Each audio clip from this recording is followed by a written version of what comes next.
Kalau sejuknya suasana, investasinya masuk, kotanya maju, pajaknya banyak, pembangunannya pasti lancar.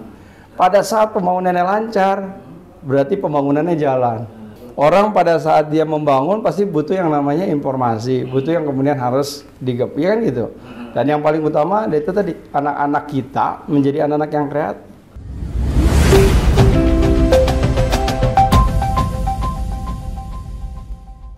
Oke mitra, jangan saya infokan bahwa hari ini kita ada tamu istimewa. Wah, yang pastinya Mito nanti pada kenal deh.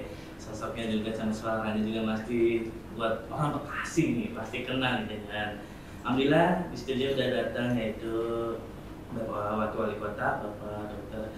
Tri Adianto Cahyono MF ya, atau bisa disapa dengan Mas Tri.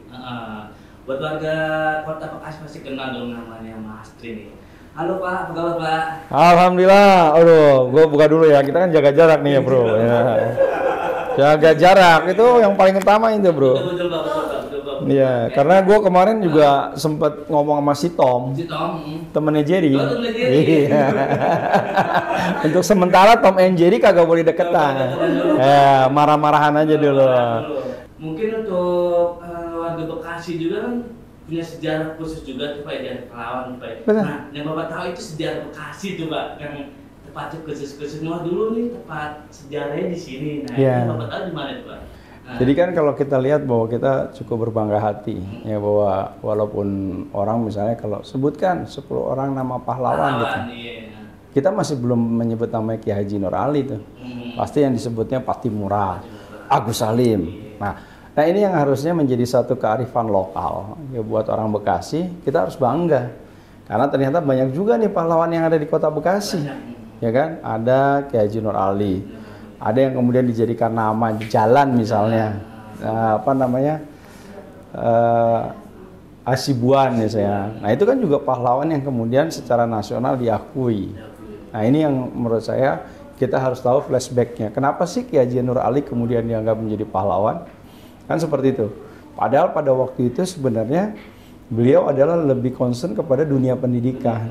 Pada saat beliau berangkat ke Mekah, bayangkan perjuangannya orang naik buaya kan? Gue nggak bayangin naik getek, naik apa kan? Kayaknya udah naik getek, berenang dan lain sebagainya gitu kan? Artinya perjuangan beliau lah yang kemudian setelah kembali baru kemudian ikut gitu kan, membina pesantren dan sebagainya. Inilah yang kemudian muncul heroik ya, bahwa ternyata kita membutuhkan negara yang merdeka, negara yang bebas, negara yang kemudian bisa bergerak, kemudian mengapresiasikan apa yang menjadi keinginan. Walaupun sekarang tujuannya kan sama kan. Nah proses itu kan panjang. Karena apa? Kesadaran orang untuk kemudian ya terkait dengan memiliki rasa kebangsaan itu kan baru muncul di 28 November. Dimulai dari 1902 misalnya. Belum lahir ya, tapi kita tahu bagaimana kemudian Budi Utomo yang kemudian mendirikan Budi Utomo kan, organisasi. Nah, di situ baru mulai terasa tuh pentingnya persatuan, pentingnya bahwa ternyata satu pergerakan tidak bisa dilakukan secara lokal dan lokal. Ya, Nur Ali berbuat, kemudian Agus Salim berbuat, Patimura berbuat, tetapi itu kan tidak akan bisa menghasilkan. Termasuk pada waktu awal bagaimana kerajaan itu muncul pun terjadi pergolakan, intinya ingin merdeka. Nah, tetapi karena kemudian dari Sabang dan sampai Merauke, ya jumlah pulaunya kebanyakan, bahasanya juga kagak sama, iya kan? Ya makanannya juga beda-beda, agamanya juga macam-macam. Nah makanya kemudian kesadaran itu. Nah kemudian muncullah yang namanya Perhimpunan Pemuda pertama misalnya. Pertemuan kan yang pertama itu 1926. Nah disitulah mulai muncul ada kesadaran untuk pemuda-pemuda Yong Java, Yong Amerika, Yong Amerika kagak ada ya kan? Yong Java, kemudian Yong Sumatera, gitu kan? Yong Batak, nah itu baru mulai. Nah setelah itu muncul kepada temuan pemuda yang kedua, ya tahun 1928. Nah disitulah muncul, walaupun di situ belum juga dinyatakan bahwa itu adalah Sumpah Pemuda. Karena itu pada intinya cuma catatan kecil aja yang dibuat oleh Muhammad Yamin. Jadi Muhammad Yamin tuh nyoret-nyoret gitu loh. Berbangsa, cinta berbangsa, bangsa yang cinta bangsa, bertanah air satu, tanah air Indonesia, gitu kan? Berbahasa satu, bahasa Indonesia. Nah itu tuh catatan kecil aja. Hanya memang pada saat itu W.R. Supratman sudah menyanyikan lagu Indonesia Raya, itu. Tapi memang luar biasa, ya bagaimana filosofis historisnya Indonesia Raya. Karena pada saat itu kita sudah punya kesadaran, karena ternyata untuk membangun negara, membangun satu kota, yang paling penting adalah membangun jiwanya. Ya kan, Indonesia Raya kan, bangunlah jiwanya, bangunlah. Nah, jadi artinya yang dibangun tuh manusia-manusianya. Pada saat manusianya sudah terbangun, baru kita membangun badannya, membangun infrastrukturnya, membangun dan lain sebagainya. Karena nanti akan hampa. Karena nanti tidak akan ada tujuan yang kemudian apa sih intisari dari kemerdekaan? Akhirnya apa? Kita bisa lihat negara-negara yang kemudian tidak memiliki itu akan hancur. Komunis hilang. Kemudian negara Eropa Timur pecah-pecah.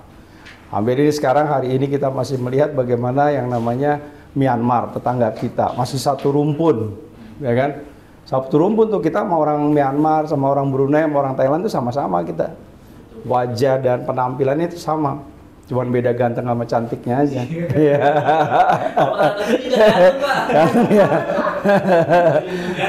Masih bujangan ya?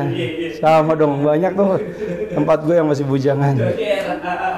Ya, jadi itulah perjalanan proses bagaimana kemudian orang menghikmati terkait dengan proses perjalanan kemerdekaan, proses kemudian menjadi pahlawan, dan bagaimana proses menjadi pahlawan-pahlawan mengisi kemerdekaan. Iya. Sekarang ini kita kan sulitnya apa sih? Membangun kesadaran warga masyarakat. Ya, sekarang kita tahu bahwa kemampuan pemerintah Kota Bekasi dalam rangka ikut membangun itu satu, tentunya membutuhkan pajak. Orang yang menjaga lingkungan. Sekarang yang namanya banjir, persoalannya adalah karena orang buang sampah di jalan, ya kan, buang sampah di sungai. Sementara kemampuan pemerintah Kota Bekasi menangani sampah masih sangat minimal. Jadi harus dibantu. Nah, ini yang harus kita jaga. Ya, jadi tokoh-tokoh masyarakat, tokoh agama itu adalah bagian pahlawan yang saat ini yang kita perlukan untuk tampil. Ya, untuk kemudian dia bisa menyejukkan suasana. Kalau sejuknya suasana, investasinya masuk, kotanya maju, pajaknya banyak, pembangunannya pasti lancar. Pada saat pembangunannya lancar, berarti pembangunannya jalan. Berarti banyak yang masang iklan di El Gangga. Iya kan? Kan itu sebenarnya kan satu siklus yang nggak pernah berhenti. Betul nggak? Orang pada saat dia membangun pasti butuh yang namanya informasi, butuh yang kemudian harus digep, ya kan gitu. Dan yang paling utama itu tadi, anak-anak kita menjadi anak-anak yang kreatif. Iya, karena kemudian dia terpolarisasi kan. Itu tadi, karena ada satu proses pembangunan, ada satu proses tuntutan, orang harus menjadi semakin cerdas, anak-anak harus juga semakin beradaptasi terhadap kemampuan perkembangan zaman yang ada.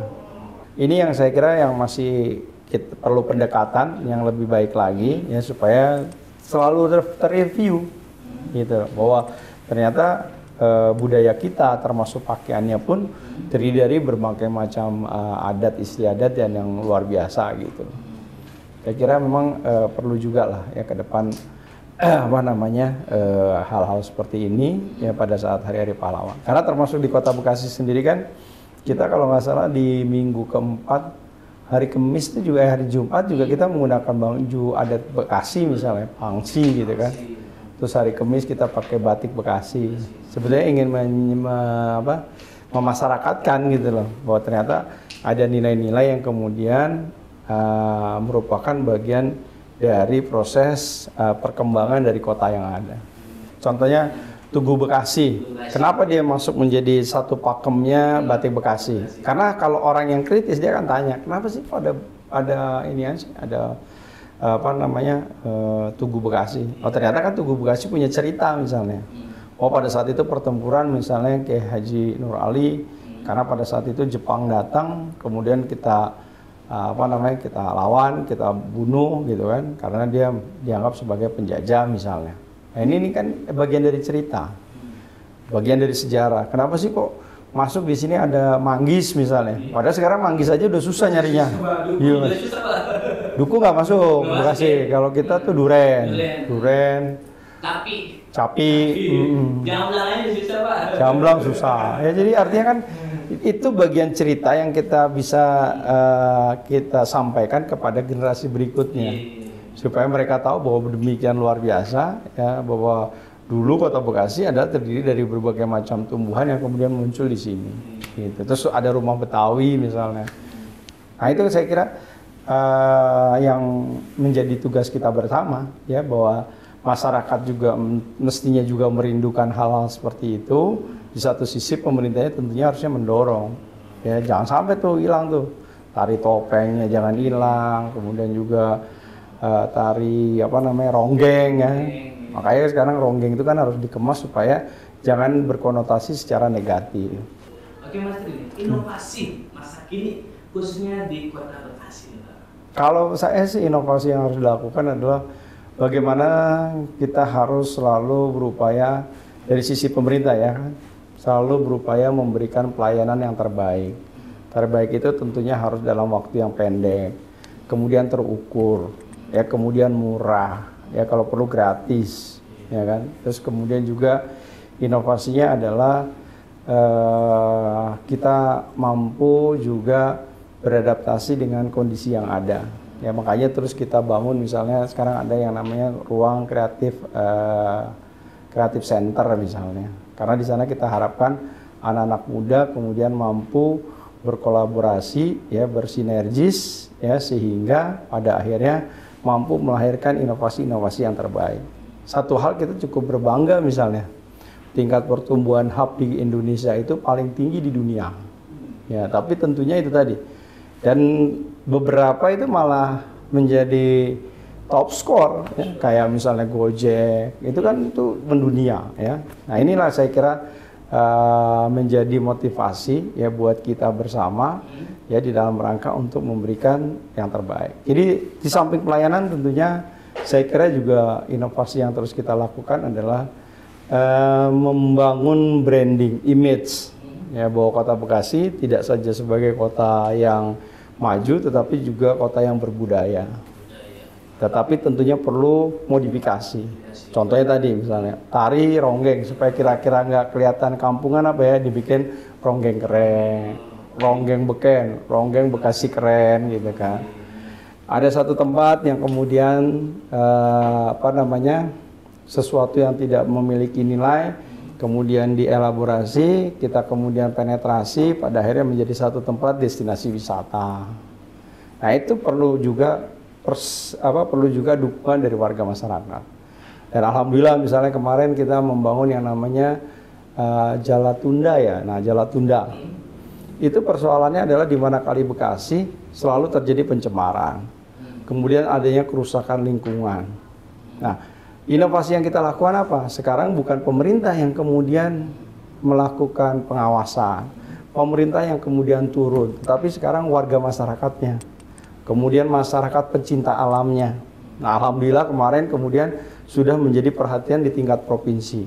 Nah, kita nggak cukup nih, makanya perlu harus kita format, harus kita terus gemakan bahwa ini ada satu potensi, tetapi tentunya harus ada turun kontribusi dari pemerintah, termasuk di dalamnya adalah pemerintah pusat. Nah kalau ini sudah bisa, pemerintah pusat kemudian ikut peduli, nah ini akan muncul nih, tempat-tempat yang kemudian nanti dijadikan wisata buat warga masyarakatnya. Tapi yang paling penting apa? Edukasi dulu warganya, edukasi pemudanya. Yuk bareng-bareng kita jaga lingkungannya. Kalau jaga lingkungannya baik, bersih, nyaman, tentunya orang kemudian akan datang dengan sendirinya. Pada saat datang, kemudian muncullah sentra-sentra ekonomi yang baru, baik itu UMKM, baik itu kemudian seni budayanya. Padahal itu semua adalah ada kemudian menjadi turunannya, ya, ekonomi yang kemudian ikut maju dan kemudian berkembang. Tadi Bung Bapak juga sedikit ada bocoran nih, bahwa Kota Bekasi itu merilis lagu ya. Kota Bekasi keren. Kota Bekasi keren. Nah, dari lagu itu apa sih Pak makna dari lagu itu Pak? Jadi makna itu kan merupakan bagian dari satu kecintaan kita, ya, bahwa kota ini adalah kota patriot. Ya, kota patriot, kota yang kemudian membanggakan kita semua. Kota yang kemudian menjadi sesuatu yang kita menjadi nyaman dan bahagia dihuninya. Jadi oleh karena itu kita harus menjadi bangga, kita jaga. Dan ternyata kota ini juga kota yang penuh dengan keberagaman. Nah, jadi saya kira itulah intisari bagaimana kota ini menjadi kota yang keren. Pada saat dia menjadi keren, itu akan menjadi satu destinasi orang ingin melihat apa yang sesungguhnya yang ada di kota Bekasi. Tadi Bang Bapak juga sempat lihat tuh videonya, itu keren banget Pak. Masa sih? Aku aja belum lihat bro. Wah, lu ada bocoran dari mana ya bro? Ada. Lu satu langkah lebih maju dari gue berarti ya. Ini kan seorang pemimpin tuh harus memberikan inspirasi. Ya, jadi inspirasi itu yang kemudian akan menjadi satu motivasi buat warga masyarakatnya untuk mencapai hal itu. Gitu. Jadi kalau kita beragaman, ya udah sekarang kita udah beragam, kita pertahankan, kita kembangkan, kita perkuat. Gitu. Kalau udah sekarang menjadi kota patriot, kita harus lebih semangat lagi, pantang menyerah. Iya. Pesan dan harapan ini untuk masyarakat Kota Bekasi. Jadi saya kira buat seluruh warga masyarakat Kota Bekasi, ya kita tentunya patut bersyukur ya kepada Tuhan Yang Maha Esa bahwa hari ini kita masih menikmati Indonesia yang merdeka. Jadi saya mengajak kepada seluruh masyarakat Bekasi untuk bekerja keras, untuk disiplin, untuk mencapai tujuan kita masing-masing. Ya, dengan segala daya, upaya dan usaha yang bisa kita lakukan secara optimal. Kerja yang ikhlas, kerja yang tuntas, dan mudah-mudahan akan membuahkan ya kota Bekasi yang cerdas, kreatif, maju, sejahtera dan ihsan bisa kita wujudkan bersama-sama. Mantap. Pemuda Pak ya. Pemuda, semangat lah. Oke Mas Tri, terima kasih. Sukses, bye-bye. Sehat selalu, pokoknya tidak kapok Bapak. Amin ya rabbal alamin.